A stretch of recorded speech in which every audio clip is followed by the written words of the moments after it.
nother state. I'm trying to eat down a whole nother plate. Seem like my homies was stuck in the hood. I just told them. Welcome to the Black News Podcast. Welcome to the Black News Podcast. I'm your host, Too Black. I'm here with Cameron. What's good? What's good?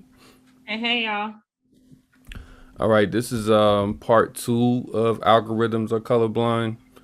We just want to review our argument real quick, and then from the previous episode, give people an idea and kind of what we're going to talk about today. And then we're going to bring on our guest. Today we're going to talk about digital colonialism and its relation to this myth, and we're trying to expand the conversation beyond the U.S.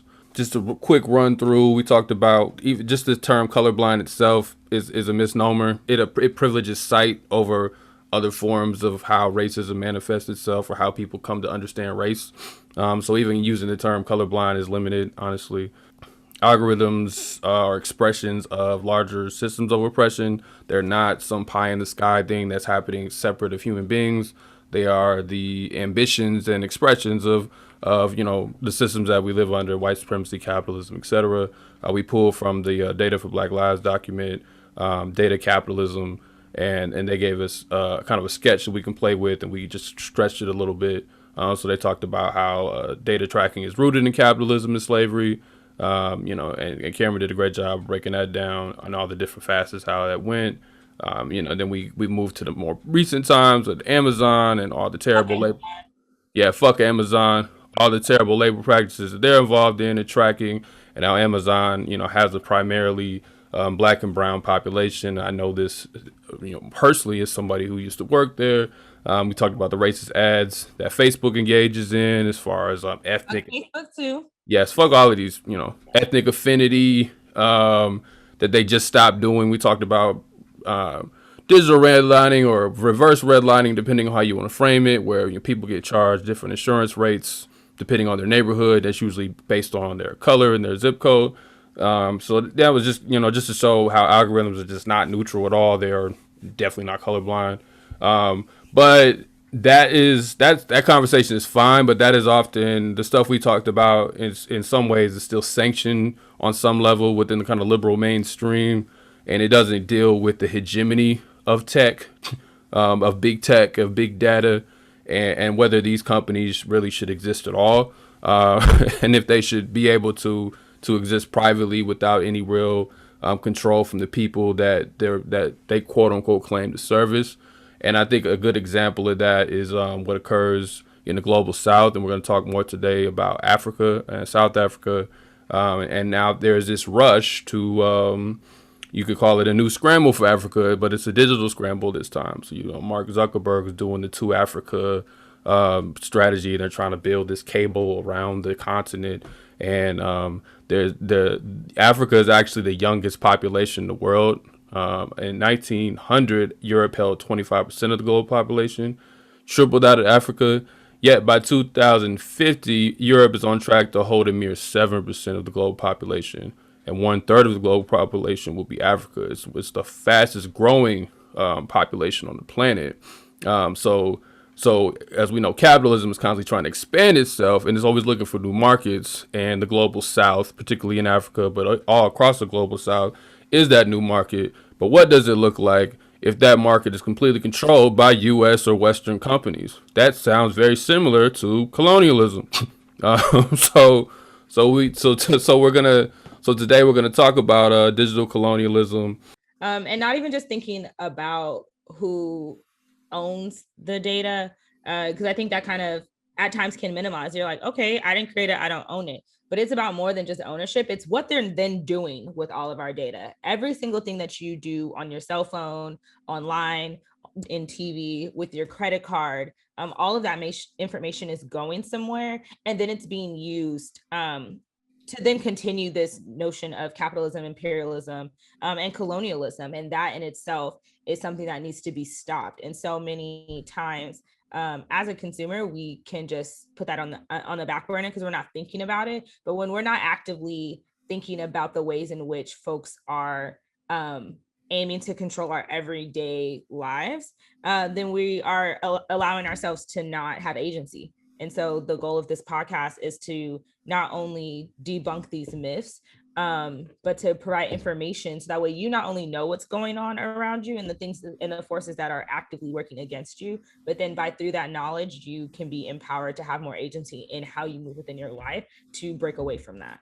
Right. And big tech doesn't give us agency, particularly those who live in the global south, because again, nobody would, if as much people hate China in America, which I'm not down with that slander, but if China all of a sudden launched all of its companies into America, just for the folks to give them an idea, and had all and collected all your data and all your information on their servers and didn't have to share any of it, you wouldn't be very happy about that. But if they were to tell you, but we're doing it to, help you catch up with us, you still wouldn't be very happy with it. So we're going to bring our guests on who have much more expertise in this subject than us.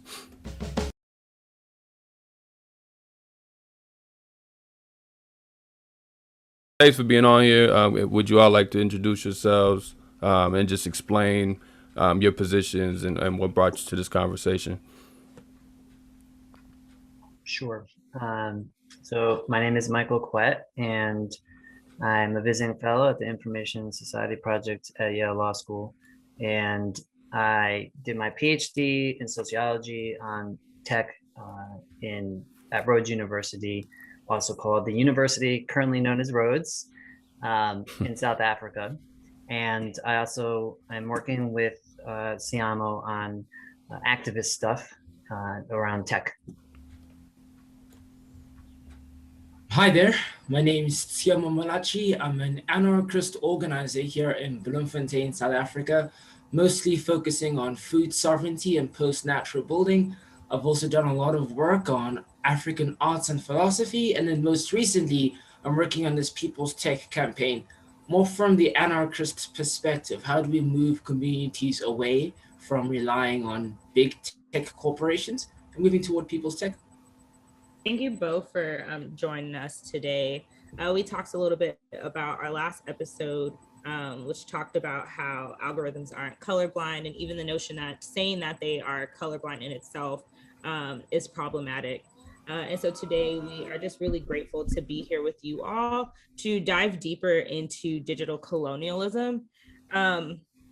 Just reading through the work that y'all have been doing and watching some of your videos on YouTube, I highly suggest for anyone listening to just get even more information, which we'll link later, to go take a look at that after that and really do a deeper dive.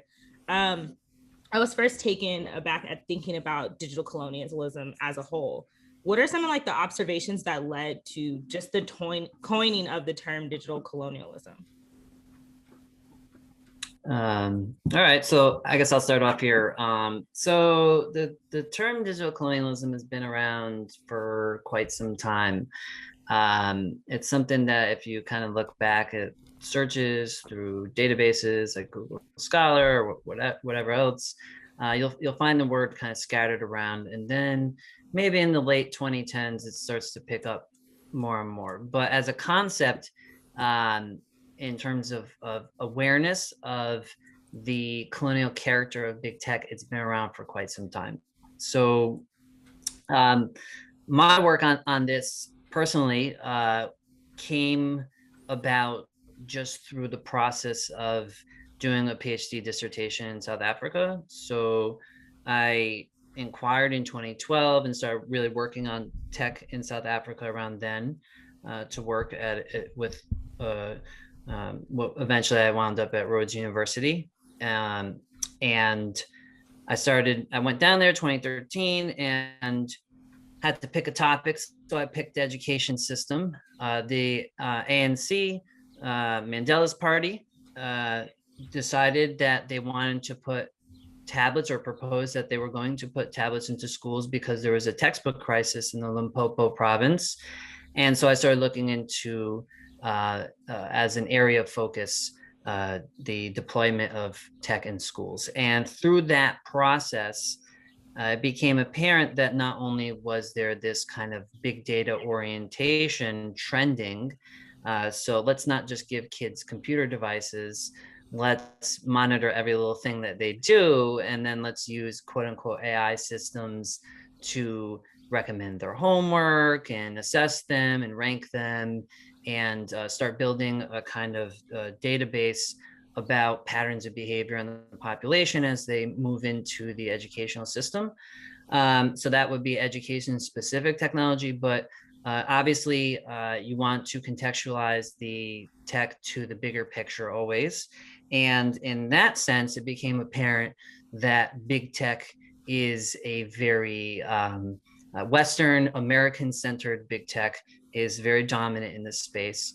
And that is Microsoft first and foremost, Pearson, the textbook manufacturer, Google to some extent, because Google will usually be content with lagging behind to some degree because a lot of their services require data, but they're fine to play catch up. They did that in the education space in the United States, and then just kind of looking at the digital economy, and from that point, you sit there and you say, well, this is something in which these tech corporations are very dominant. And the dissertation was also, for me here, built from this kind of anarchist and free and open source software perspective. And as a way of introduction to the concept, free and open source, and maybe we'll circle back. I don't want to go too deep at this moment, but basically free and open source software gives everybody the freedom to use the software as they wish, to modify the software, which means they can study the source code, and the source code is like a recipe for how it works. So they can understand what the software is doing, they can see what's going on under the hood, and then they can modify it, and then they can distribute it out to others. And this gives individual and communities control over the way their software works, and the way the software works determines what you can and can't do when you're using your computer, which means it has an enormous impact on the experience of people using their computers. Just to use a simple example, if you're using a YouTube app and it won't allow you to minimize it to the background, and it'll shut the sound off, well, that's a software decision that they make because they want to try to coerce you into buying a subscription service to YouTube, and then you can save your battery. So with free and open source software, you can modify the way that app works if you want, and then we release it to everybody. And so it has this kind of direct accountability mechanism built into it. It's like it's the notion is like folks should be able to have digital agency, and even though not everyone is a coder or would know how to do this backdoor work, you should still be allowed to, if that's what you wanted to do. Or if I knew that my cousin was a coder, I think back to MySpace when everyone was a level 1 coder, as I'd like to say, to create your profile how you want it to and cultivate it to do those type of things.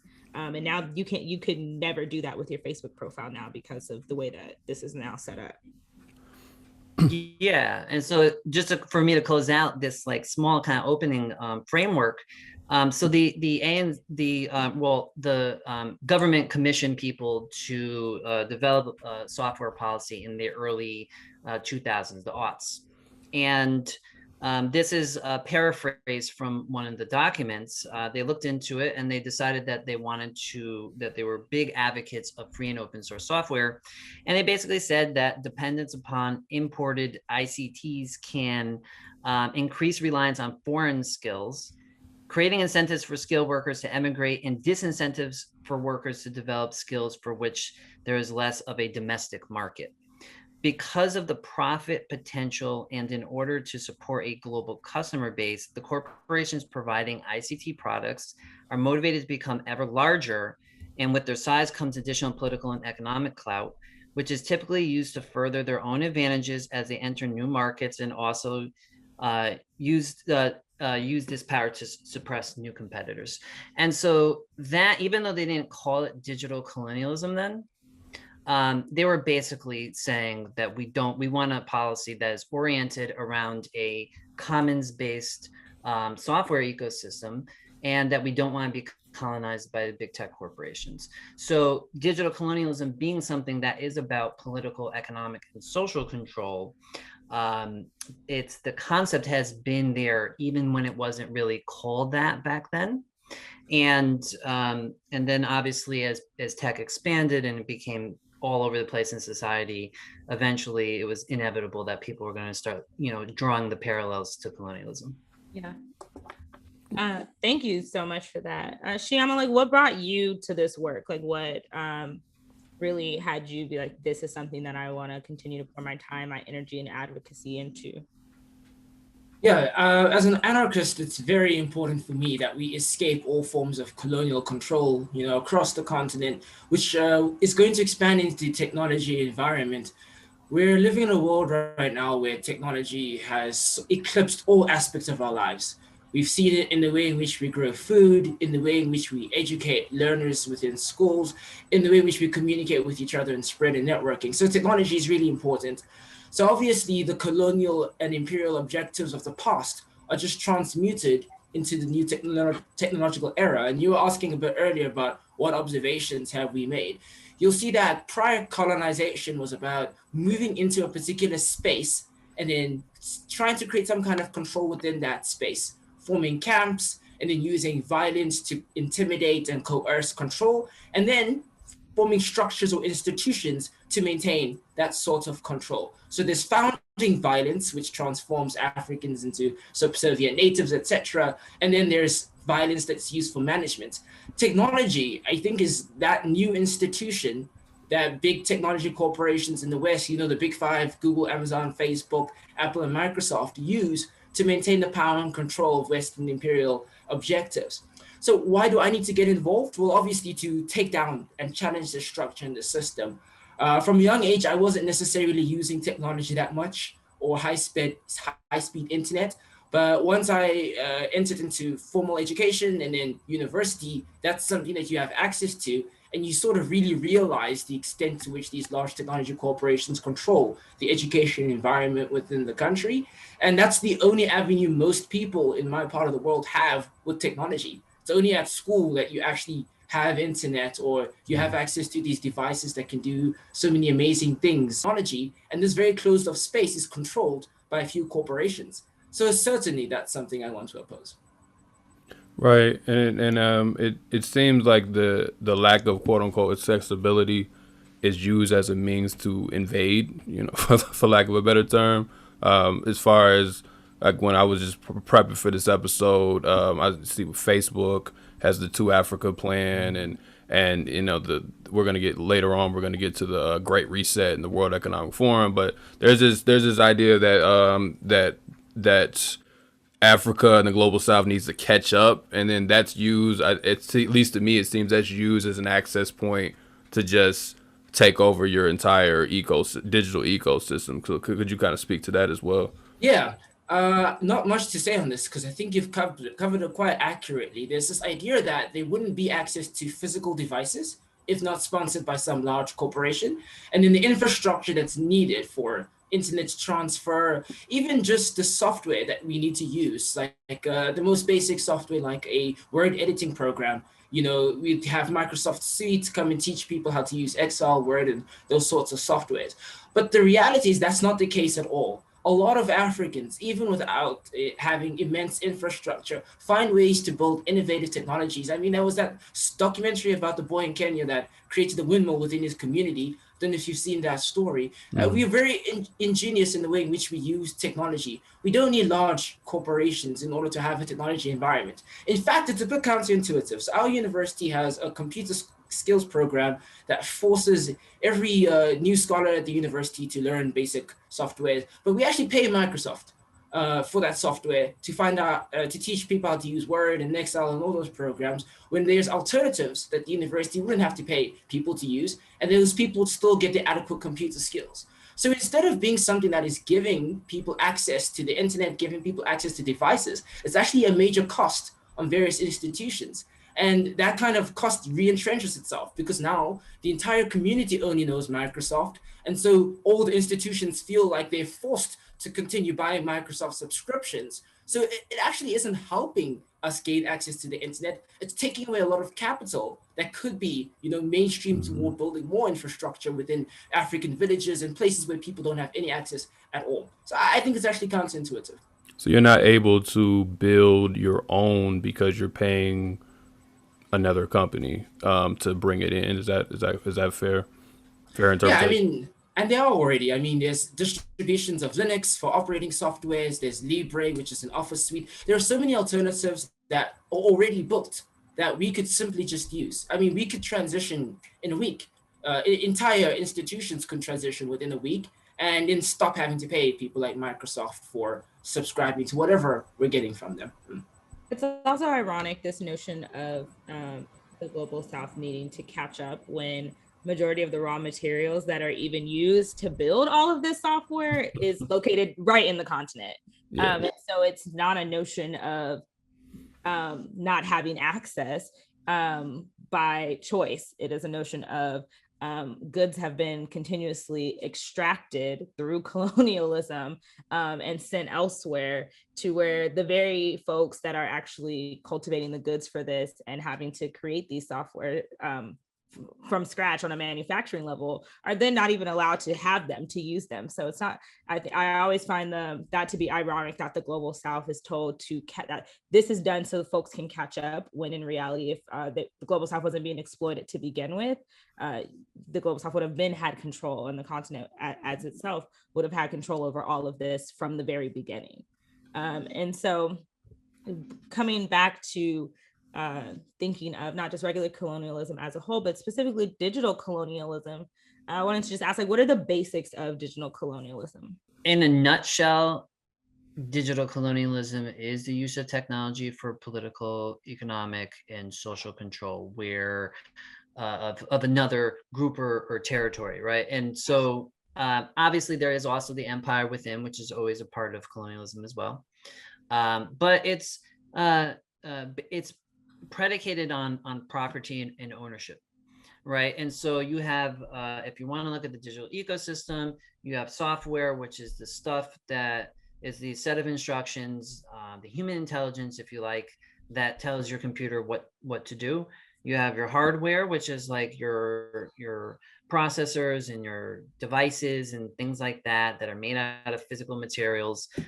Sometimes those are built, if you go really deep into the conversation, they're built kind of in conjunction with software at a certain level, at a deep level. But, so they make specialized chips that are built for AI and whatever.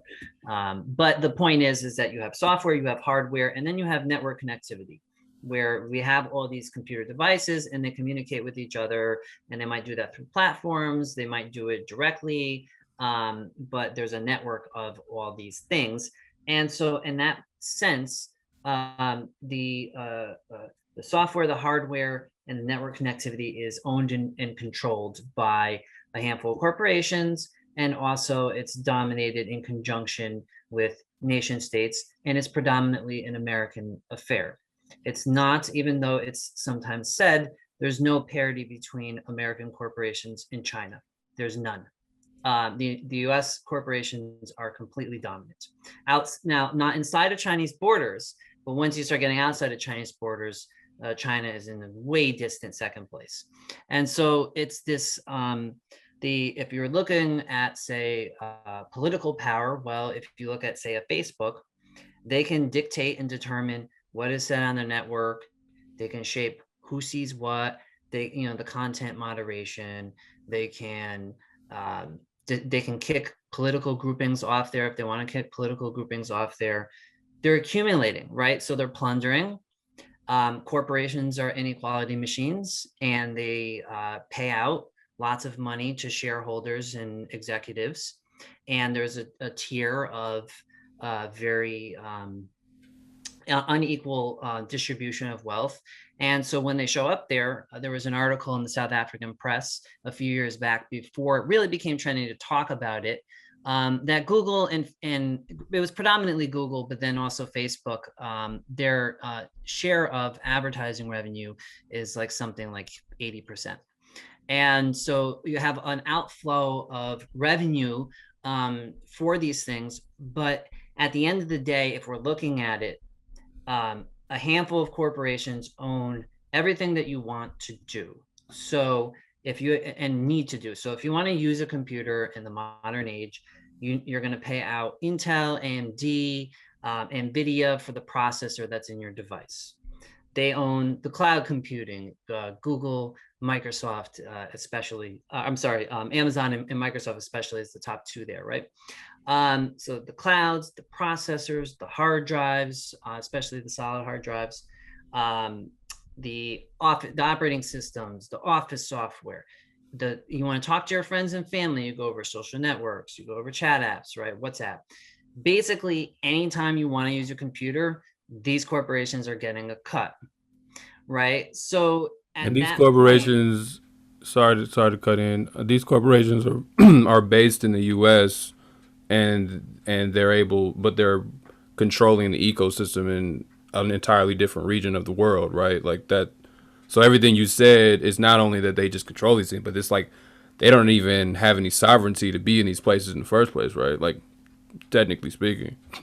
Yeah, and like good luck trying to really truly kick them out, because there will be retaliation from the West if you try to do that. And Biden, Trump, they're willing to play ball with retaliation. You can find it in the press. It's not emphasized, but you can find where they say, look, if you're really going to start overtaxing us, what we feel is overtaxing us for our services, we're going to start playing trade war with you, right? And I just want to emphasize this last point here. So yeah, it's political, economic and social control. It is based on the ownership of the core stuff of the digital ecosystem, intellectual property, and the means of computation. But it's also based on unequal exchange. So as Cameron was saying before, yeah, all the stuff is there in Africa, you know, the minerals that are being mined to produce these things. And there's obviously a historical injustice. And really what we wind up in a situation is the quote unquote high level thinking is being done by the West, especially centered in the United States. And they're keeping it as intellectual property, right? And then they continuously update it and replenish it. And then the low level stuff, this is what keeps part of a major force in the world of keeping other people in place. Well, they're going to dig in the dirt and pull the metals out of the ground. They're going to go into the devices. If I can also add on to that kind of explanation, there's another way to think about digital colonialism. And that's when you think about the internet, when you think about technology, it's controlling the very thoughts you have about that, the very options you have available to you, what you think you can and what you think that you should do. There are places in the world for whom the internet means Facebook. They've only ever accessed the internet through Facebook. Regions in Africa, South America, South Asia, especially through programs like Facebook's Free Basics, where they partner with mobile operators in countries to give Facebook to you for free. But that's the only thing you have available to you freely. I mean, I was speaking to some friends. They were doing this little project to try and complete some of our roads on Google Maps, because Google Maps didn't have that information. And I asked them, well, why would you also not submit that information to OpenStreetView, which is a free open source alternative, if you want to use the word alternative, but it's not Google Maps. And they were like, but why would I do something like that? The way that they think, their very consciousness is so controlled by Google Maps that they wouldn't even think of wanting to use an alternative navigator. And even though both navigators didn't have our roads information, they would volunteer that information to Google, but not to OpenStreetView. So, I mean, a lot of the time when you try and transition to different kinds of technologies, most people do not want to because they've been so controlled and socialized within the kind of technology environment that exists right now. And that's the ultimate objective of digital colonialism, to make people think that we should only be using Google, Amazon, Facebook, Apple, and Microsoft, even if it's practically possible, financially possible, even if all the barriers to the alternatives were broken, they'll still want people to deliberately choose them because they're so controlled. Yeah. And also to think that this is the only way we could ever have something like in social network or email and things like that, right? Yeah, I think that's a great point. All of what you both said, because because when I was reading through it, I was just thinking about how this socializes people. Like, you know, kind of to your point, Tshiamo, as far as, so if you see a brand at a young age, that's the brand you associate. You know, and that's part of the goal, is to get people young, right? Like that. I'm saying that's the capitalistic marketing plan. Like, let's get them young. Let's make this the norm. And then, as you said, nothing else is really relevant because I've been stuck with this product forever, right? I mean, even we joke about it here in the States, but when we have our disputes about whether you should have an Android or an iPhone, and it's usually a joke for me, but some people, this is a real thing. Like, you know, like they live for Androids, or unfortunately live for iPhones, right? But I'm saying, like, but either one builds a certain type of hegemony, and it doesn't deal with, like, somebody's making these things, and somebody owns this stuff, and as you talked about, Michael, the code is owned, and not only owned, but like by owning code, if correct me if I'm wrong, you're able to just keep recycling, because you just get more data and you just build up more of your code, and that gives you more control of a market. So I guess the question, this isn't on our list, but like, what's the inevitable outcome of something like that, where you're able to just kind of corner the market, you get all the data, you get all the information, and then it just keeps feeding back into you as a corporation? What is the inevitable outcome of having that type of setup, but we're not able to press them because they own the code? Yeah, I mean, Mike can expand on this more, but we've seen some of these outcomes. We've seen police surveillance, how the collection of lots of data has been used to criminalize protesters, marginalized communities. We've seen how they've taken information to segregate people. We've seen a return of eugenicism. In your previous episode, you were speaking a lot about algorithm and how it discriminates against Blackness. So I think the end result is to re-entrench a lot of these social issues that are pre-existing, the colonial issues that are pre-existing, except in a technology environment. So the outcome is just colonialism intensified. Yeah, and if I were to add to that, so we were talking about a little bit earlier with software, and who owns and controls the code, and through the software, you're basically determining how the device works. So that there was something called the free software movement.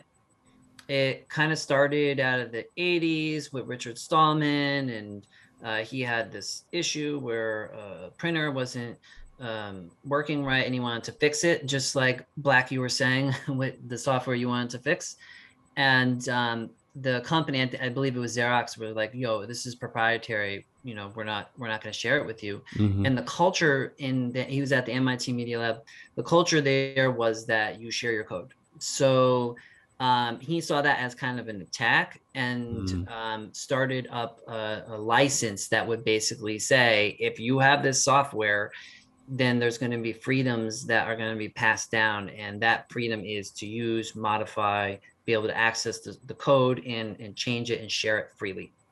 And if you get a copy of this, these same rights inhere. And so that was to create a kind of commons.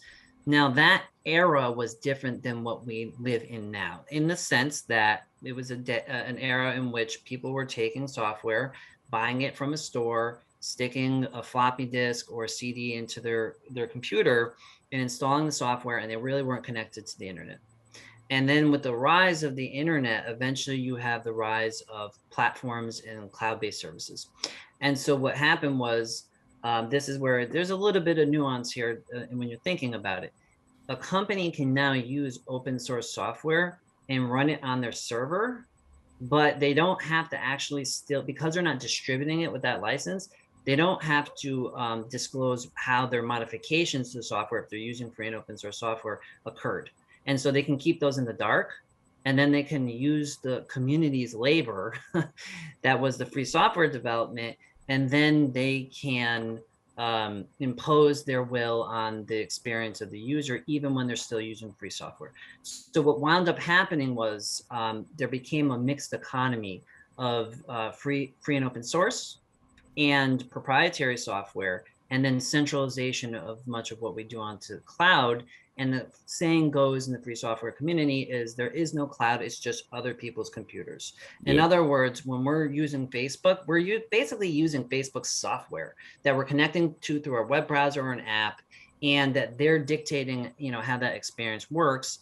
And what the free software community tried to do is come up with an alternative, which was to start, and these are things that are in process, come up with ways to decentralize services so that they can be collectively hosted, and that the software that powers them can also be free and open source to everybody, so that we can make alternative versions of that. And then we can decentralize. And when you think about decentralizing, you're basically taking power and control away from those who are running these services, as one way of trying to present an alternative to running a social media network or an online service. Now, there's a lot more to it to get into if we wanted to get into the weeds. But when you speak of the outcomes here, we have to kind of take a step back and look at where we are in relation to property, because what we have when we have the software and the means of computation. So let's put cloud computing as the means of computation. They own the platforms. When they own in the network connectivity, when this is all owned by centralized corporate actors and not decentralized and not fully free and open source, then they wind up taking the upper hand, and that allows them to design the services for sucking in all that data and sort of spying on people, and they have no say in it. And the outcome is dependency in power and control becomes centralized. Yeah. But all of this data that is literally being stolen from us, and we, and when I say we, I mean collectively, folks who don't do this work on a normal basis aren't thinking on an everyday basis. And it makes sense that we're not every single day thinking of like, oh my God, everything that I do is being tracked. But that tracking is being used for so much more than just simple advertising. And so I'm even just rethinking of how digital colonialism works, and reading through your work, I thought about how that relates to everyday life. And that was something that I constantly think about, is like, when I look at the ways in which communities are completely turned over, and it feels to people living it like it's just overnight. And as somebody who knows that does not happen overnight, development doesn't happen overnight. I then think about, it made me think about, okay, well, how did they get that information and who was giving it to them? And so this directly correlated to thinking and understanding how data is collected, a lot of times without people knowing, and then it's sold to people who have larger interests that 8 out of 10 times is not for the benefit of people, and damn sure not for people of color. Yeah, you're right about that, Cameron. Like, the entire infrastructure of data collection is something that we aren't always thinking about, but something else that these large tech corporations have done is they've branded themselves as saviors. If you think of the whole Elon Musk-esque sort of, we are changing the world, we are solving social problems, we are making things better, when in reality, they're exploiting people for cobalt in Congo or for lithium in South America, etc., because those aren't the things that are going to be included in the adverts that people are seeing or on the billboards. So it's not just the fact that we aren't thinking about these things every day, it's that what we're seeing about big technology corporations is also being fed to us. So we have to counteract the lies that we've been raised upon as well.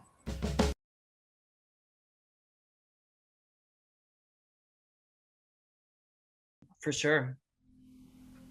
Yeah, I was thinking just to kind of move to the controlled opposition part.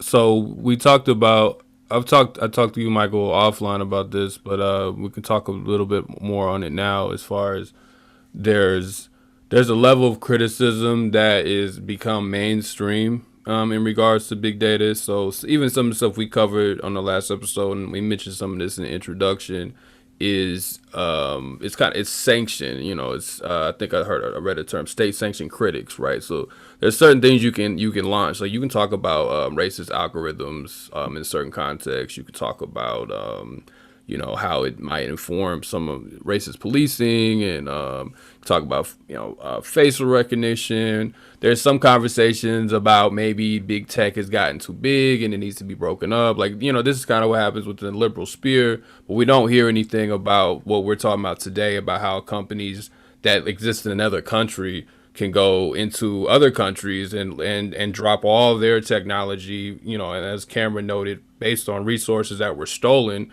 and then drop all their technology onto your country or wherever you exist, and then force you to have to exist within that ecosystem. Like that we don't hear that out here at all. Like, you know, that's not, you're not, if you're watching CNBC and there's some tech criticism, you're not going to hear about digital colonialism. You might hear about facial recognition software or something like that. So how does, I guess, have you all observed that, for one, and then two, like how does big data like control that narrative where it seems that some criticisms get out there and then others don't?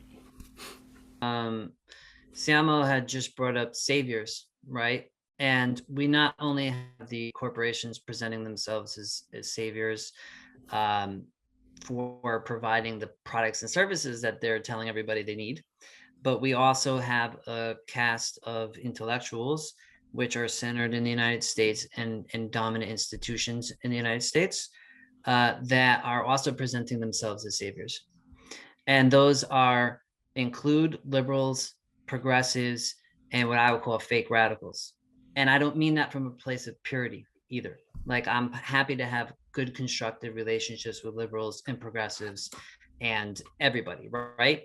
Even to try to kick it a little bit with conservatives of a good intention to try to see if we can bridge gaps and have conversations. But really what has happened, so we keep talking about, you know, the free software here. If you were to look at like the evolution of the narrative of tech human rights, there was a big emphasis on free access to knowledge and free and open source software, which is part of access to knowledge early on in, say, the 2000s. And then the shift towards big data started to occur, especially after this Snowden. It was being discussed in like circles before the Snowden revelations, but when he came in 2013, everybody started to realize like tech is a big deal. Tech is a big deal. And we forget about this in this current moment. But even when I was applying for my dissertation, I had people telling me, like in sociology, like, Mike, why are you going to study tech? It was very niche back then. And so what the early conversation was really about property. It was about who can read, who can get access. If you have a book, if it's under copyright and you're in a country like South Africa and over half the population lives on $3 a day or less, can you access information? And then the same thing with the software was about property and who owns and controls it. That conversation went away. And instead what came in is the mainstream kind of came flooding into the conversation about tech. And also the ecosystem, as we had noted, was changing. And the conversation started to shift towards big data. Now, big data is an important topic. I don't want to downplay it, but it exists, and you know, as data doesn't fall from the sky. Mm-hmm. And so the big data ecosystem that we have is directly linked to the fact that we don't own and control the infrastructure, and that it's built around the business logic. And so the savior element comes in is basically, if you look at the narratives of what goes under the banner tech criticism, it's friendly to big tech in the sense that if big tech did things a little bit differently here, they can still exist. So for example, regulating the use of the data. There was a big phrase that people would say a few years back, that it's not about the collection of data, it's about the use of it. And that's akin to saying it's not about the surveillance, right? It's about how it's regulated and what they're allowed to use. And then out of this, you have these GDPR and you have these privacy laws. Antitrust. It's not saying that, Google is a corporation that has 90% of its revenues around advertising, over 90%, and advertising is really corporate propaganda.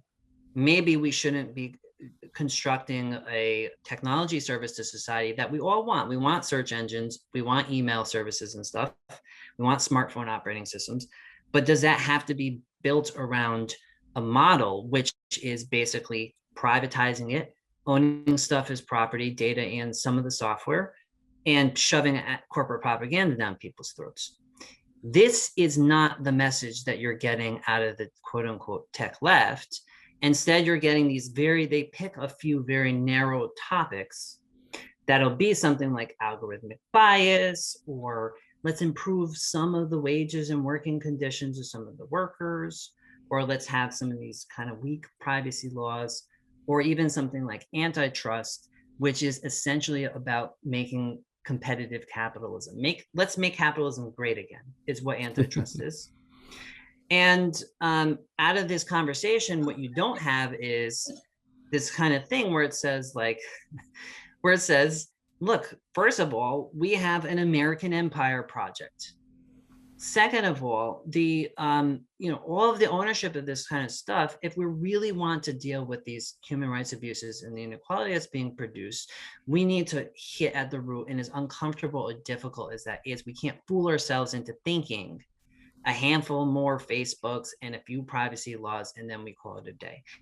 I just want to say real quick, on top of all of that, that we have money being pumped into the education system, and this isn't being talked about really pretty much anywhere. There's a tiny bit that came out when Timnit Gebru was terminated from Google, but it was completely manipulated and misstated by people who are in her network. And so what people don't see when they see a lot of the intellectuals, some of the people that you brought up in the last episode, is that there's a network here.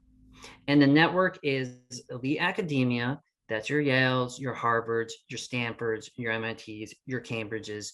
All these they have internet study centers.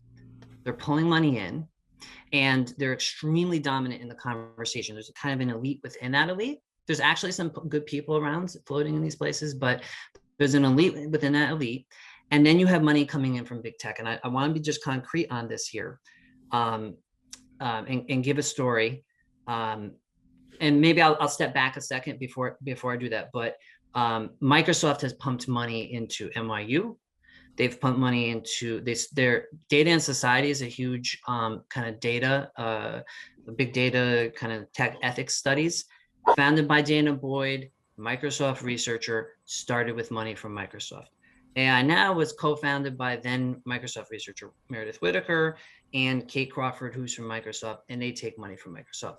And if you start actually looking closely, you'll see that big tech has started to pump money into these circuits, and that's their way of doing, kind of making sure that there is some sort of limits, because you can't take that money from them. And you're going to be limited in what you say. So just to give an example here, just real quick, to give an example here, if Microsoft is opening a data center in Joburg or Cape Town or Malaysia, and you're a Microsoft researcher, you can't say this is imperialism, this is racism. We need to oppose this, because then Microsoft will fire you. So you have a conflict of interest. Yeah. I was just gonna ask, and it also had me thinking about a few things. Like, we know the CIA used to create African studies programs, when quote unquote decolonization was occurring, and they would create an intelligentsia in that country to steer people away from communism or anything of that nature, and try to create a sense of connection with American ideals. And that was, again, funded by the CIA. Maybe not directly. The CIA might fund one of the foundations like the Ford or Rockefeller or Carnegie or one of those types, and they would set those programs up in, I know there's specifically was in Nigeria and all across the continent. And they would set that, this also happened in South Africa too. They would set these programs up, and they would create intelligentsia that even though it would seem on the surface that they were in support of decolonization, having being able to get some sense of flag nationalism, whatever, even though it seemed on the surface that they were progressive, they were actually controlled opposition. So when you talked about how Microsoft is pumping money into these institutions that study the internet, and then they release these papers and come up with these criticisms about big data or algorithmic bias or whatever, like, it's not that those criticisms aren't okay within themselves, but if that's the extent of it, I think that we run into a problem. And one more last point before I ask my question, I think about in America, there's been this rise of anti-racism within a lot of, more professional institutions as well. And they don't, anti-racism is completely detached from its origins, so it doesn't have any connection to anti-imperialism or anti-colonialism. It ends up becoming a labor relations strategy, essentially, about how can we learn to relate better, and how can we understand the bias in our minds, and not be, and check our privilege in a very individual sense. And it doesn't really question power. So to your point about the corporations, where it's like, okay, yeah, we need to not have like racist facial recognition, but we have fucking facial recognition, So, or it's like, yeah, we probably shouldn't like collect all this data and not tell you anything. So we're gonna release a report, but all this shit still comes through our servers, still comes through our clouds. We still get all this information, but we're gonna be a little more transparent. Maybe Facebook sells back Instagram. And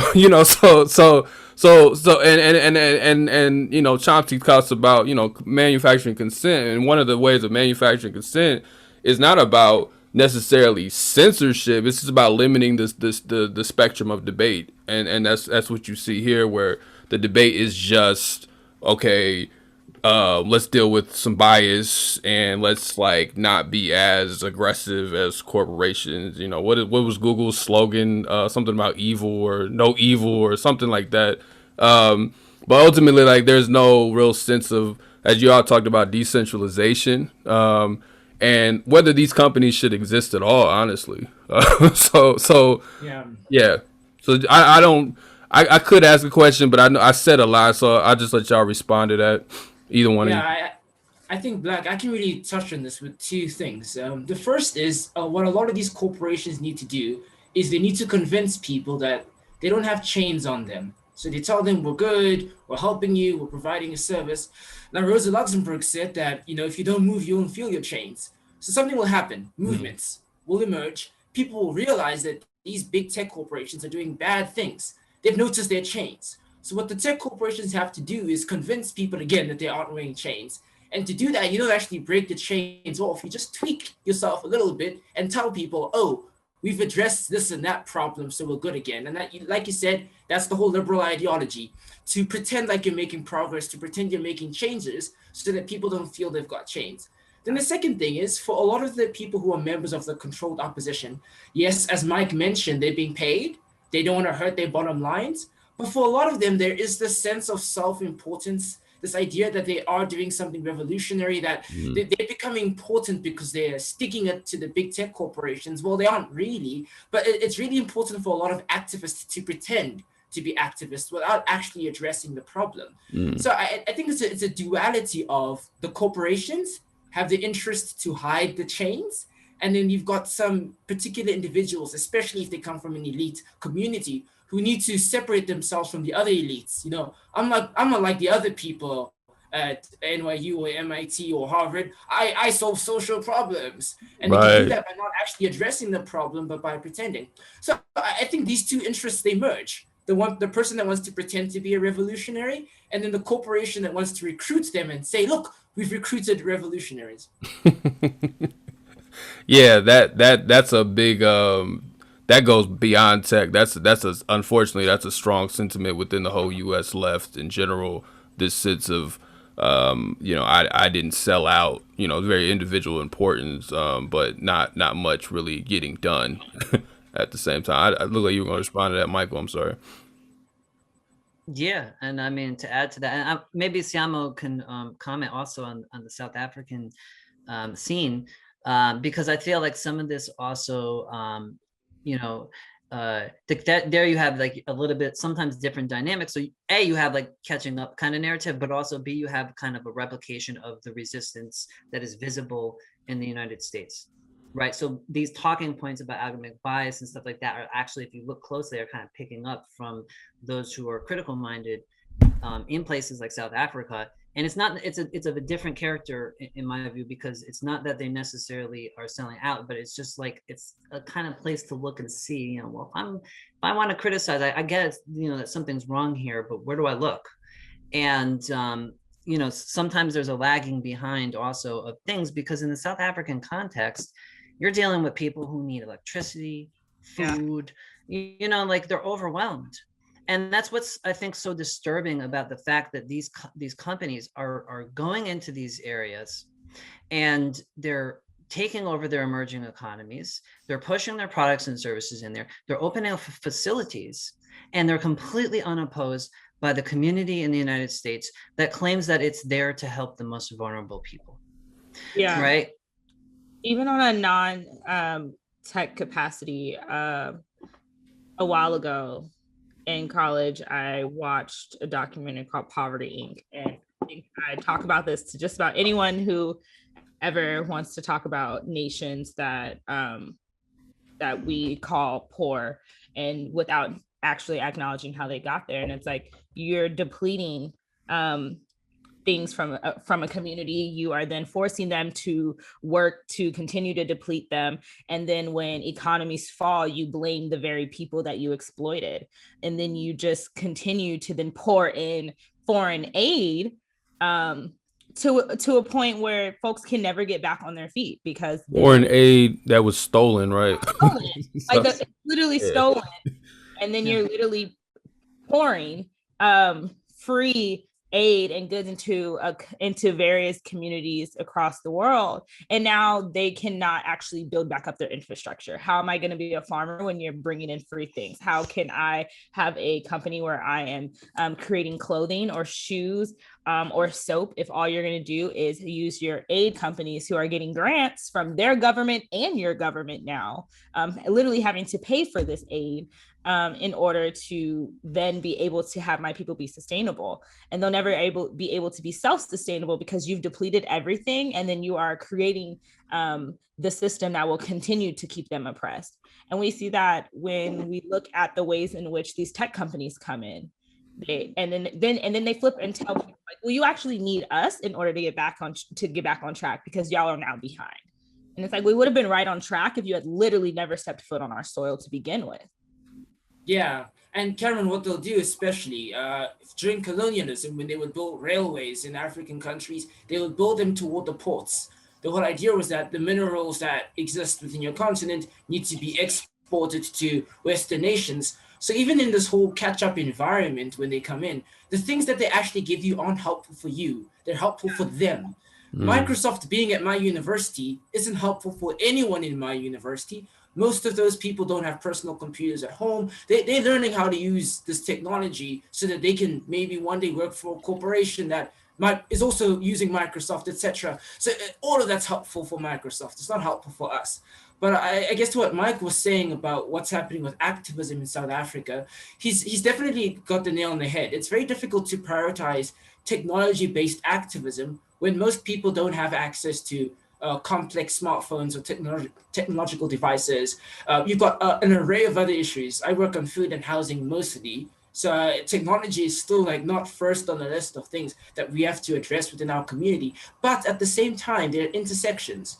Because if you look at the transport environment in South Africa, corporations like Uber and Bolt are definitely re-entrenching themselves into South African cities and municipalities. And as that happens, it affects people who are local drivers, who otherwise, I mean, Cameron mentioned it earlier, how you destabilize the ability for people to rebuild. And so we introduced the technology conversation not as someone's taking your information and they're sending you adverts. We introduced the technology conversation as your way of life is being disrupted by these corporations. I mean, we were on a call with Mike a couple of weeks ago. We were learning about how technology in agriculture is destabilizing indigenous methods of growing. And so I'd say that the opposition to technology in South Africa is less of an opposition to technology corporations in and of themselves, and more of a defense of our way of life, which is being impeded upon. So it's more of having to fight against colonialism. But I would say there is still some elements of controlled opposition. Mike mentioned a bit earlier how a lot of the conversations get exported from the US into South Africa. If you're a young South African and you have a Twitter account and you go online and you join the conversation about how our big tech, you're going to see mostly a conversation from the US. And of course, then you're going to become an activist based on the conversations that you've been seeing on Twitter, which are US centric. Maybe you watch The Social Dilemma on Netflix and you think that that's what it means to fight against big tech. The irony of that documentary being that was big tech sort of covering for themselves, like, oh, I feel so bad about making a like button. Look how destructive it is. But now I've started this new corporation to address this problem. Right. So it's also what information is out there for someone to become an activist. Most people access that information through something like Twitter, which is US centric. And I guess that's why Mike and I also have this new project where you can start to gain information about digital colonialism that's not filtered through those problematic institutions or fake revolutionaries. So yeah, the problem right now is that what we're learning about technology, we're learning from US-based sources and US-based activism and those false revolutionaries. But hopefully over time, we can start to spread more conscious, anarchist, and very African information that decenters the US from the conversation. And we have the conversation as our community. We talk about what technology has done to our lives and move from there.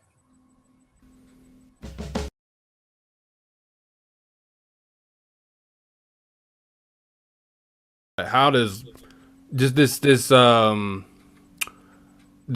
American exceptionalism, it seems to impede this conversation, or not just this conversation, but it seems to impede this struggle, I should say, more than anything. So like, what are the pitfalls of that, of just American exceptionalism, whether it's, the criticisms that come from America get picked up, like you were talking about, is in a place like South Africa, or just the general, like, American-centric domination, because I don't think people in America really understand how much America is exporting its culture as well, and just forcing itself into conversations to the point where everyone wants to, not everyone, but a lot of people want to feel associated with America. And like you were saying, a lot of these things just are ruining your way of life. This isn't just a question of how much time you spend on Facebook, because that's not even really necessarily, it doesn't even work the same way in South Africa that it does over here. But it's just like, this is actually ruining your own customs, your own traditions, and so how does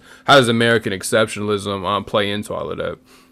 There was this day where Barack Obama came to South Africa, and the streets were full and everyone was ululating. There was praises to the streets. There was a time he came back again to give that Nelson Mandela lecture, and you can really see it, that Barack Obama was this icon of, Black excellence. You're talking about American exceptionalism, this person that we should aspire to listen to, grow from, be near, and just experience, almost like a deity of sorts. But at the same time, the same Barack Obama was signing agreements like AGOA, the African Growth and Opportunities Act, was expanding AFRICOM, U.S. military operations across the continent. The big scurry in Libya, where he was involved in. Now you've got massive instability there. So, I mean, there's a shopping list of examples. If you speak about the hidden relationship Barack Obama had with the African continent, I think that comes down to this amazing cultural marketing campaign by, people in the U.S., especially by some of the more Black elites, people, the Obama-esque sort of people who have been able to really position themselves as pioneers of Blackness, to the point where us in the African continent feel like that's what we need to aspire to, that's what we need to become.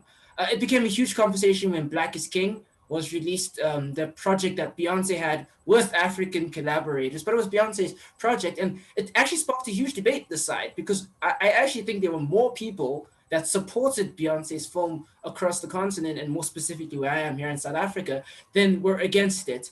And so I think that there is this idea that to be Black, you must aspire to be Black American. You even see it in the way people talk and the music that we listen to. If you look at the local hip hop scene here in South Africa, you see a lot of, I need to try and make the same kind of hip hop that I'm hearing in the US. And it's through that I access my Blackness. There's different ways to analyze this. I don't want to spend too much time. One way is, unfortunately, there's a proximity to privilege when you are a Black American in comparison to a Black South African. Indeed, you will still experience the oppression of racism and American empire firsthand, living in American empire. But I still believe that the situation in South Africa, across the African continent, is a whole lot worse. Far less agency, far less ability to even have a voice, to speak out, to say something. Just looking at what you were able to achieve with the George Floyd protests last year, just that phenomenal coming together of Black activists across the United States to continuously push for more rights, is something that, if you were to do in many African countries today, you would have massacres. quite literally. I mean, you saw that in Nigeria at the Lekki toll gate during the End SARS protest. So not to play oppression Olympics, but I think the ability to organize is so much better in Black America that you're able to attain some kind of status amongst Black people around the world. And our inability to organize, like there are some places where, you know, if you're gay in Africa, you can't even organize a community meeting, right? What you're going to do as a gay activist is you're going to go online and you're going to see Black people in the US who are able to be openly gay. And it's that you get your inspiration from, and that's who you're going to attach your identity to. So, I mean, that's how, as brief as I can be. I think our literal inability to organize here means that we have to find identity among people who are actually functionally organizing. I mean, look at this podcast that you've got going on here, this call, this kind of a conversation. We don't really have spaces like this. And so if there's a lot of South Africans watching a podcast like this is their avenue to consciousness. This is how they become Black again, or become Black in the first place. So I don't know if that's too complicated. Hopefully, you know. No. You gave. I'm so sorry, Black. Go for it. I'll come back after. You gave me, you gave us some thoughts, because I think even when I spent a little time in South Africa, I had some of these conversations. But yeah, it's complicated because on I think that's what I'm hearing on one level is it's structural. So it's not that there's just this inherent ambition, which I think sometimes this American exceptionalism assumes that people just want to be like Americans because they just have that's just a desire people are born with or something. But like you were saying, you're trying to organize, and then that gets repressed, and then you're given what is often controlled, to be honest, what is often controlled opposition over here, because a lot of that George Floyd stuff was bullshit, honestly. But like, so you're given like, you know, the image of what we are able to do, you know, and then that gets reversed back, and these things just kind of cycle themselves, right? And you know, and both neither communities are doing well. But you're right, there is a certain proximity to power that Black people in America do have. That's undeniable, and I don't think that I was in your, not to veer off too far, you know, into this conversation, but in your Black America is King piece, we'll put that in the show notes as well. You talked about, you know, Black people vote for Biden, and we often support imperialism, right? Like that's just what we do because but again, to our earlier point about even the controlled opposition just in relation to tech, the conversation is always limited just to the states. So we're not even brought up to consider what are the implications of voting for this person for another country. We don't even think about it. It's not even it's not a question. It's not in the conversation. We might be like, well, what are they going to do for the Black community? But we never even ask what is Joe Biden's policy towards, you know, what is his policy towards South Africa? What is his policy towards the global South? So all of the stuff you were talking about, even with Obama, like we don't even. I'm saying, just as somebody who lives here, this is not even within the conversation. We don't get it. Our leaders don't talk about it for the most part, unless you're talking to some of the Black radicals who are often taken out of the conversation. It's not there, right? So I guess I'm just saying that all of this stuff connects, even when we're talking about tech or just the general politics, how there is a controlled opposition, generally speaking, that limits the conversation and limits our worldview of how we see things, and creates this dissension that's real, you know, but it's a lot of other structural factors leading into it. Just to build on, a lot of times we hear so much about, and we have conversations, and by we I mean within conscious circles, and mostly just talking to two Black all the time. It's just it feels very strange at times to be Black in America, right? And to hear the ways in which, and to acknowledge them because they're real, the ways in which we are privileged in this country in comparison to others, while also acknowledging the ways in which we are still so very censored, right? Two Black talked about how sometimes the conversation is limited because we're literally not told.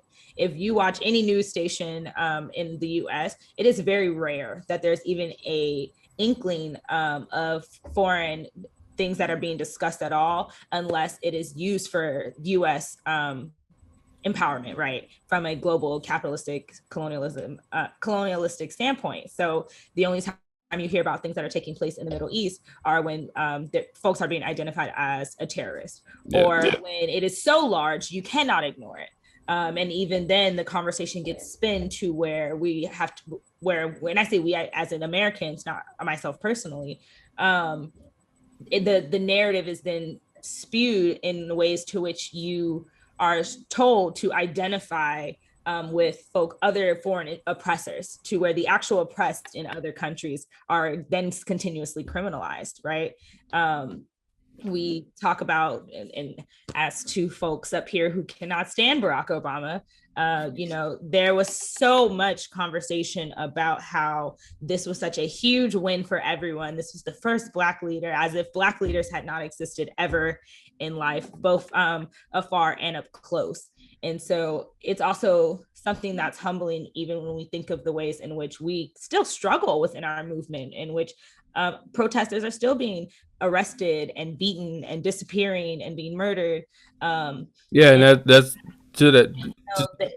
Just a small nugget to that point. Like a lot of, like in Ferguson, for instance, a lot of the protesters in Ferguson disappeared or were killed. But that's what I'm saying. Like that doesn't make it on TV. You see people like getting married at protests on TV or some dumb shit. But like that part where like people in Ferguson are literally gone. Like, so you're talking about, no, it's not on the level of massacres. Like I don't want to play Oppression Olympics either. But a lot of this stuff that does happen to people in the States, COINTELPRO, that stuff doesn't necessarily get exported across the world either. Sorry, Cameron. I just wanted to make that. It's also a humbling experience just listening to you and thinking about the fact that like our ability still within a controlled opposition system, you have to pay for permits to protest and things like that. But even our ability to do so is something that I think often I don't always sit in and think of as huge of a privilege as it is. Yeah, I guess I agree with you, Black, about there's definitely two different forms of activism that the one that we're seeing and the one that we're not seeing. So what we're not seeing might be genuine struggle against the American empire, and because of that we won't see it. It won't go on Twitter, that person won't become president, etc. So I suppose I will never be president. Exactly. Like my comrades, Hood Communists is a publication. They literally got banned from Twitter. Like just no explanation. Just to bring it all back to tech. They're probably, I know some of them listen to this show. They literally got banned from Twitter and had to go elsewhere. And they had a nice following on Twitter.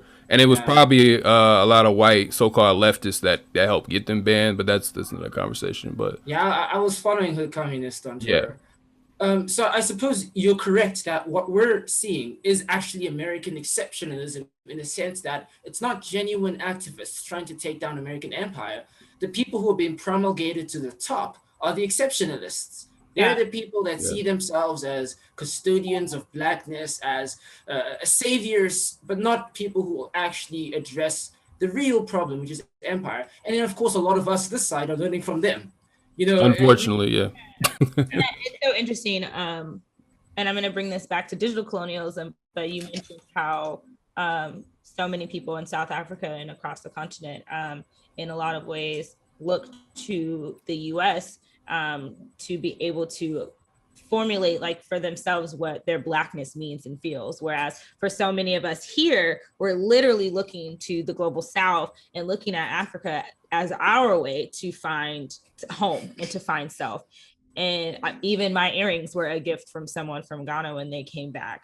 And I think of how when we talk about digital colonialism and we talk about the big five and how much control they have over that, right? It's not just controlling what is within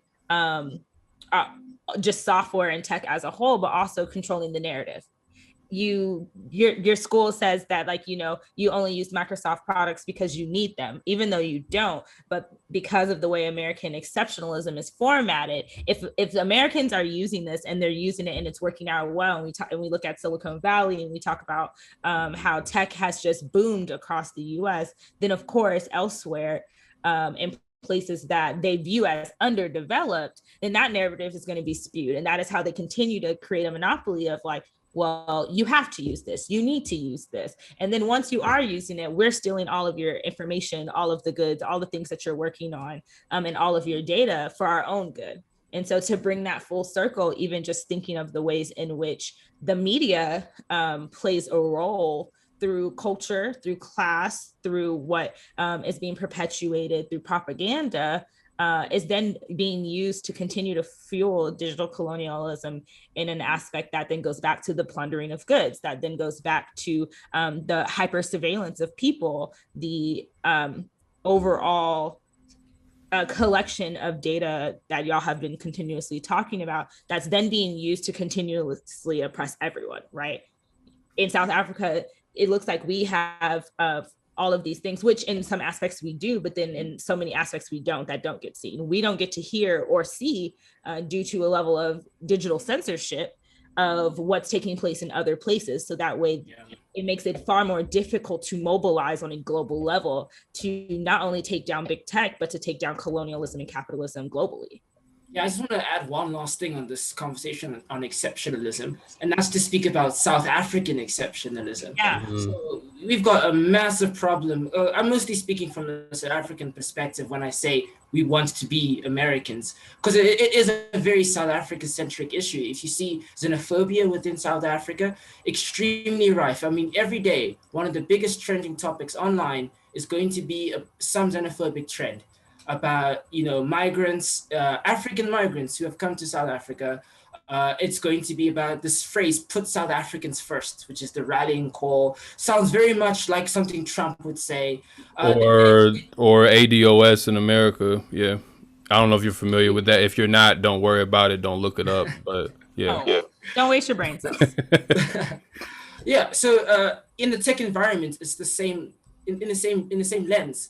Lots of people are absorbing this whole Apple identity, especially if they're wealthy middle-class kids in South Africa, wanting to be American, wanting to use American products. It's not only coming from the institutions. There's a lot of people who want to join the American empire in South Africa to distinguish themselves from fellow Africans.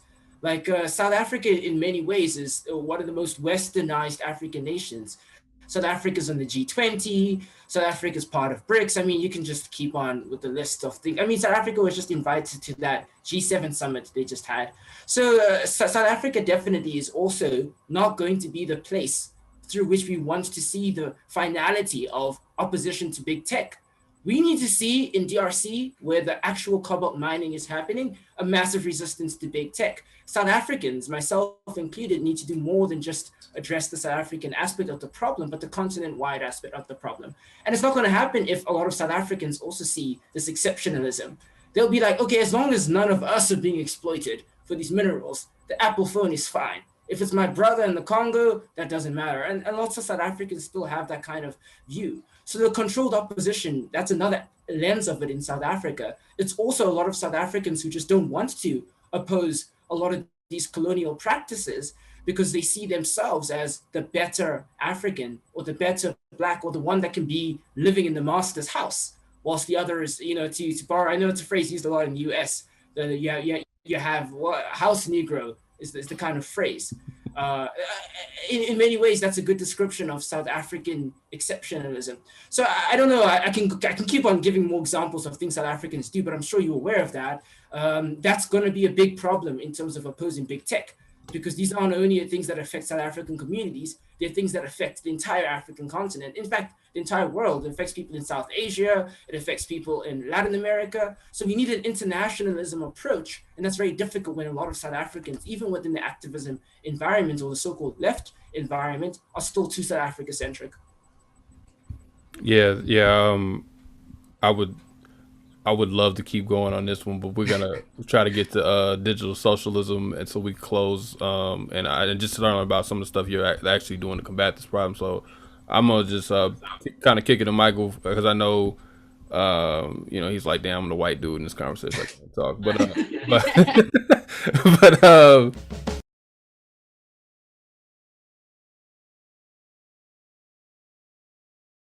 But digital socialism, I found this concept interesting. It seems kind of like intuitive and I know you've kind of brought it up kind of in pieces as far as like open software and or open source and so how does digital socialism are you saying it's an alternative? I don't know, some of us don't like the word alternative. Like, how are you presenting digital socialism? Like, kind of how do you conceive that? Well, I mean, you have brought up in the previous episode,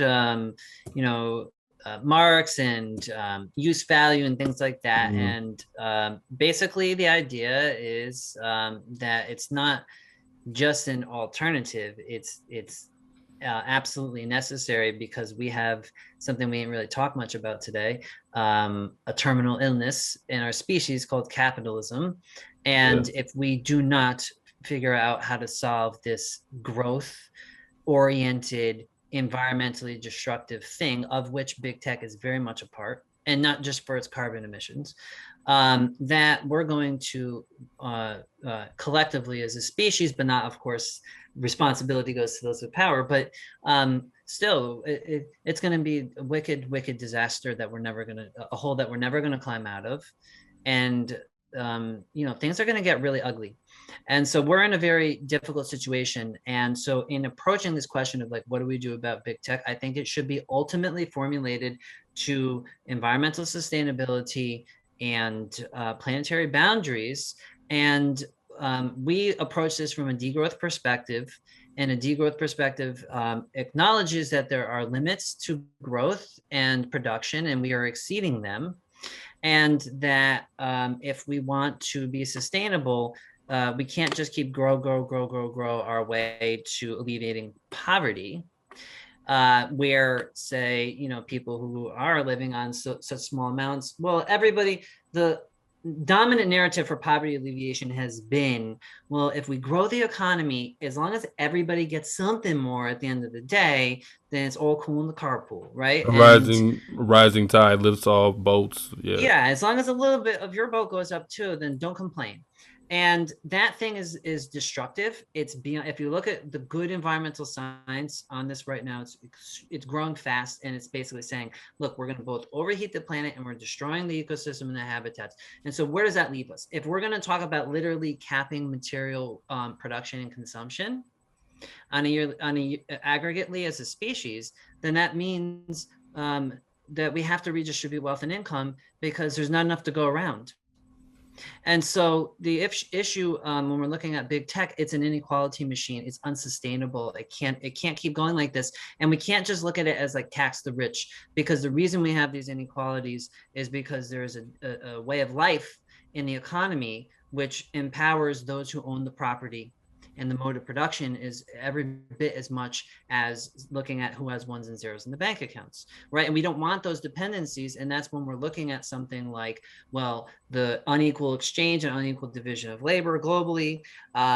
Where do you have, where do people sit? Well, we can't be that the rich countries own all the most lucrative stuff like the intellectual property. We need to redistribute. So part of redistribution isn't just taxing the rich and transferring money. It's redistributing power. It's redistributing all forms of inequalities that we have in life.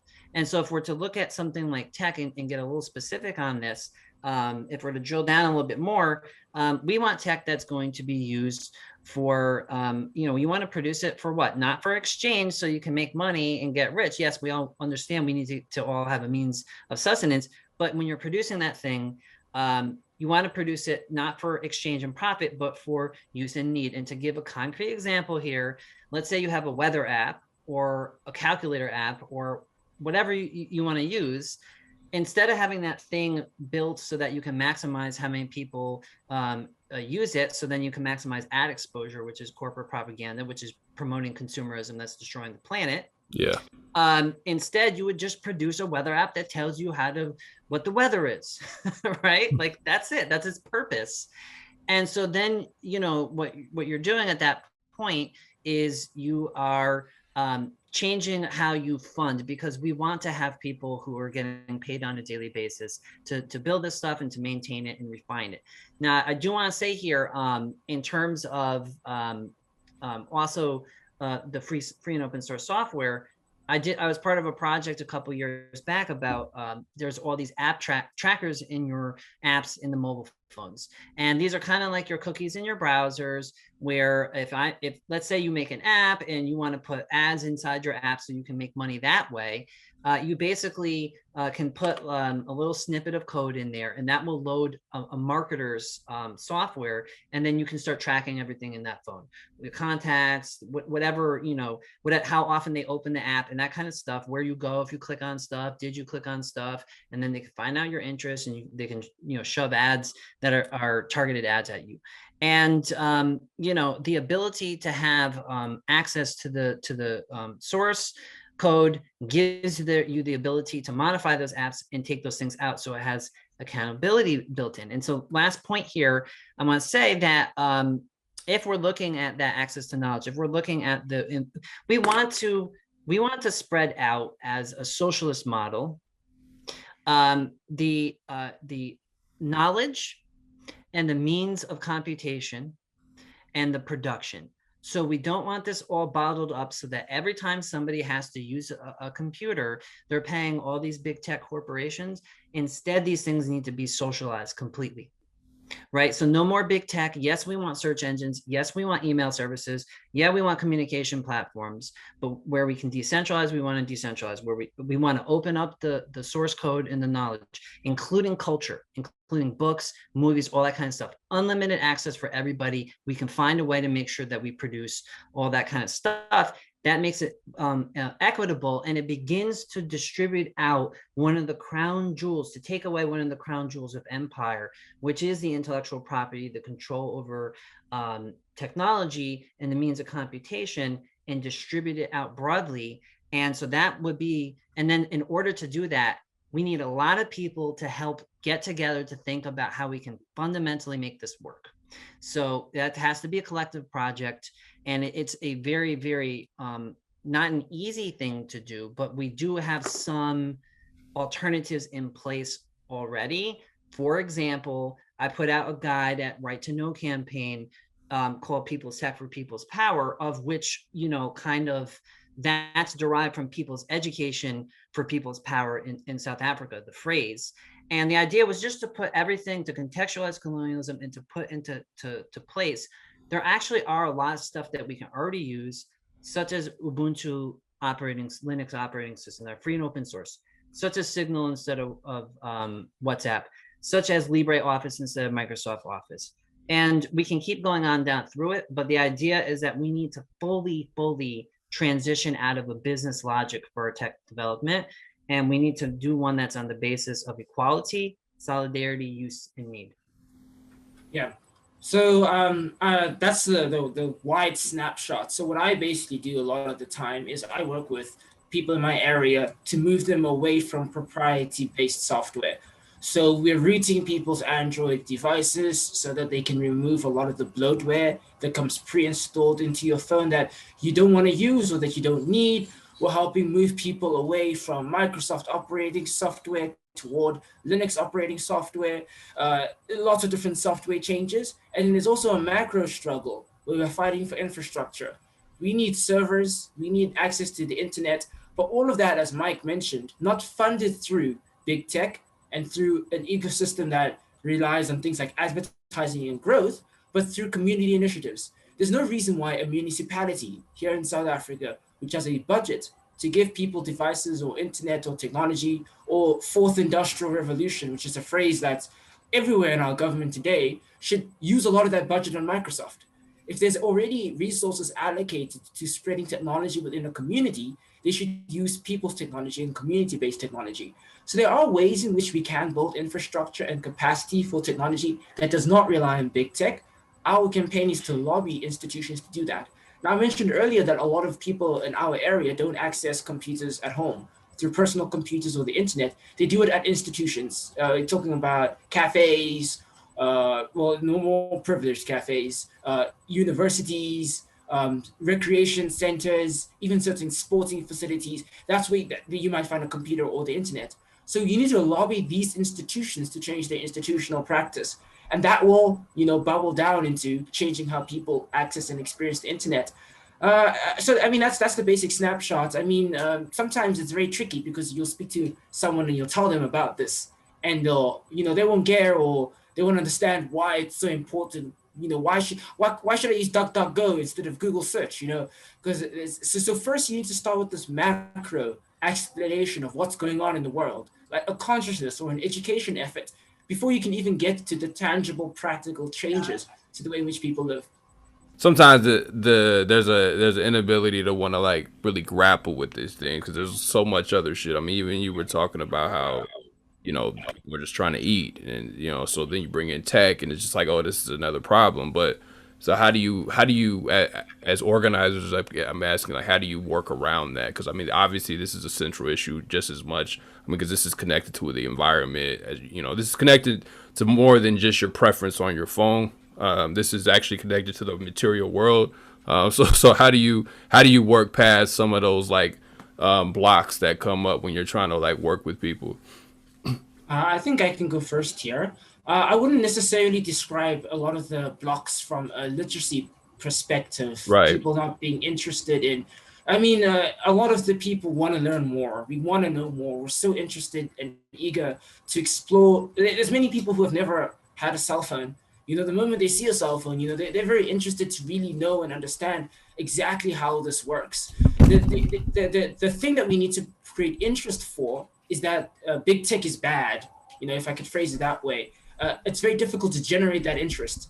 To get someone to say, I'm going to give you a talk about Google, and why Google's so bad for you. They might not come to that. But if I say, oh, I'm going to give a talk about providing community Wi-Fi to everyone, of course they're interested in that. So tech, very interested, but I mean, you didn't mention, open source tech specifically. How do you generate interest for that? What we've mostly been doing is we just have hackathons or live in-person gatherings, but now because of COVID, of course, that's more tricky, where we literally just show people open source software. We just show them, hey, this is what you can do. This thing is more user-oriented. This thing doesn't take your information. It's just as easy to use as whatever software you're already accustomed to. And the reception rate's really good. I mean, there's very few people who reject, open source software unless their minds have really been controlled by what they're using right now. I mean, if you look at moving from Google to DuckDuckGo as a search utility, most of the people that I've shown, you don't have to use Google search. They don't use it anymore. They like the fact that DuckDuckGo is private. They like the fact that it's more convenient. It's not going to show them adverts, etc. We've shown people how to use VPNs because a lot of the services people want to access, you can't access from South Africa. South Africa is a region where they don't want to give you certain content. So they turn the VPN on and now they have access to it. So I suppose in many ways, people's technology has a lot of utility for people in South Africa that it might not necessarily have a lot of utility in the US, where things are designed for, we want this content to be given to our US audiences. We don't want this content to be seen across the African continent. So you drive up interest by saying, hey, by the way, this people's tech, it's for you. It's for this area, it's for your location. And you can even sneak in things that aren't as convenient. Like I was talking about this new map service where you can use OpenStreetMaps instead of Google Maps. It's not as convenient as Google Maps, but you speak that into the conversation and then people start using OpenStreetMaps as well. So I suppose we look at all the bad stuff big tech does that hurts people on this side of the world, and then we use that as a leeway to get people to the wider, expanded conversation. So I suppose we start with a low-hanging fruit, basically. Then how do those of us that are in the north, that are in the global north, that are concerned, also then stand in like solidarity with the work that y'all are doing? Well, I mean, so I would say I do want to add to that the People's Tech guide that's there that is online, is free, Creative Commons, that it is contextualized to South Africa, but pretty much everything that's recommended there can be used by other people. I think really this is a question of building synergies at the grassroots level, and linking campaigns and causes. So, for example, Cameron, you're in Brooklyn, and Microsoft has a surveillance system that they developed with and for the NYPD, and there is some activism that is in opposition to it. I know you guys have some comrades in Chicago. Microsoft Power, is partnered with a company, Tribridge, which is owned by DXC Technology, and they developed prison software for the Cook County. So there's a lot of what we want to do is build and like reach out to. So we're going to launch a website. We're going to have some resources on there, and we're suggesting that we start on these kind of like direct action campaigns, not just to say like, hey, we don't want this company to do one thing, this thing, but rather to start actually targeting big tech and digital capitalism itself and present an alternative. And that is actually, we're drawing inspiration from 1980s, especially is when it picked up most, anti-apartheid struggle against boycott, divestment, and sanctions against some of the tech giants of the day, which was IBM, Kodak, and some of the others, Polaroid, even though they were doing camera stuff, but IBM was doing mainframe computers. And, so what we're trying to do, so we're going to launch a website, and then I think we have to link struggles. And because you're right, it's not just about like, there is a limitation to just being like, okay, well, we can use Ubuntu operating system. We can use, Signal instead of WhatsApp or whatever, LibreOffice for your office software, DuckDuckGo for your search engine. That's great. And we need to encourage migration and experimentation with those things and development of those alternatives. But we're going to need to build in laws. The antitrust is one way of doing it. That's been left to the reason you have Democrats and Republicans both on board for the big tech antitrust is because it doesn't really truly threaten American class power, right? Mm-hmm. In the ownership class in American empire. Otherwise, neither party would be on board. And the fact that Republicans are on board for it tells you something pretty serious. But the thing is, I mean, I'm at the Yale Law School, and that's one of the centers for thinking about antitrust. So I've been exposed to a lot of it. And I can tell you, they don't want to touch empire and those things with a 10-foot pole, because they want to influence Congress. They want to influence the courts. They want to be cited by them as scholars. Some of them want to go and sit on the regulatory agencies, and that's being done. Lena Khan is on now, is I believe confirmed to be like the new commissioner of the FTC, and to litigate antitrust. And but we do need to play ball with law. We can't just install alternative software either. So that means the grassroots is going to have to engage with policy. And instead of leaving it to the elites and the Ivies, we need to understand that as grassroots people, we need to be the ones who are driving this together to create alternative policies. Yeah. I think all I'll say about what Global North activists should do, it's what I say always whenever I'm asked this question, is justness, always be in solidarity with what will be in the best interests of people around the world. And when you do that, then automatically you'll be fighting against digital colonialism. Maybe by supporting a candidate that's against imperialism in general, and they, get more power within your local council, whatever, then your local council does something that affects, imperialism in general, it will affect digital colonialism. So it's less of a specific action that addresses this specific problem and more about an attitude and the way that we live our lives as activists, which I think the two of you are already kind of doing, So I think as long as we continue this whole anti-imperialist approach to our general activism and politics, digital colonialism is going to be included in that. I wouldn't necessarily say that there's one specific action that if you did today, it would necessarily impact digital colonialism itself as a structure. But as Mike was saying, it's the structure that needs to topple.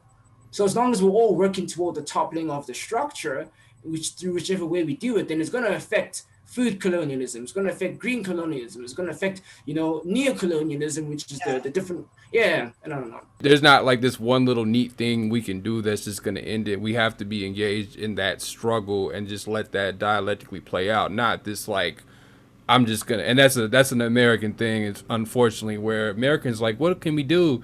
Where can I send my money? And then you just leave it alone. And it's like the real message I think y'all saying, you have to be engaged in that struggle day to day. And that's how the answers or the solutions will really occur, not by, you know, what you can essentially click and then move on. So I think that's, you know, that's just kind of the point I think for people to take home is like, you just need to have an anti-imperialist analysis at all in general. And if you don't have that, you probably should form that. You need to have an anti-colonial analysis. You need to have an internationalist perspective. You need to consider what, you know, you need to have an environmentalist analysis, not in a liberal sense, but like really what that means on a global scale. Like these are just things that you need to incorporate into your understanding, just like you have, you know, some of us have now tried to become anti-racist or whatever your general worldview is, right? Like you just need to incorporate these things into your worldview, and it will automatically influence how you look at things. But if you don't have that in your analysis, if you don't have that in your worldview, if you're not surrounded by people that are thinking that way, then these things are going to be important to you, you know, because this isn't something that you're engaged in, but you have to be engaged in it. I think is just the main thing I take away from what both of you said.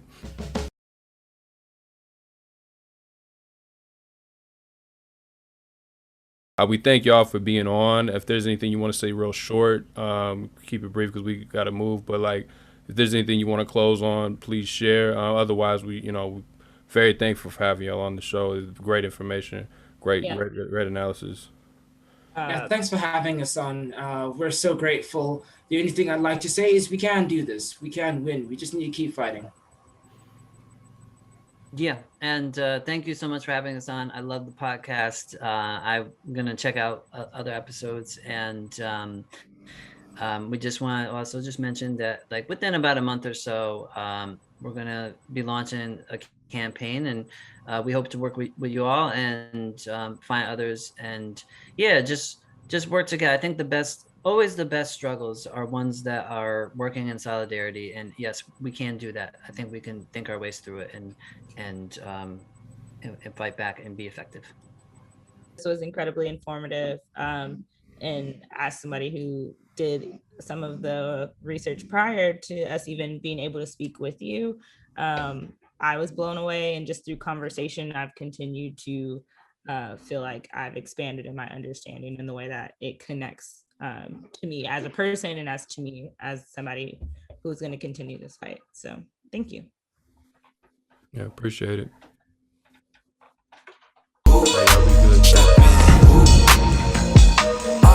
Okay, fresh out the plane in a whole nother state. I'm trying to eat down a whole nother plate. Seem like my homies was stuck in the hood. I just told them be safe in the state.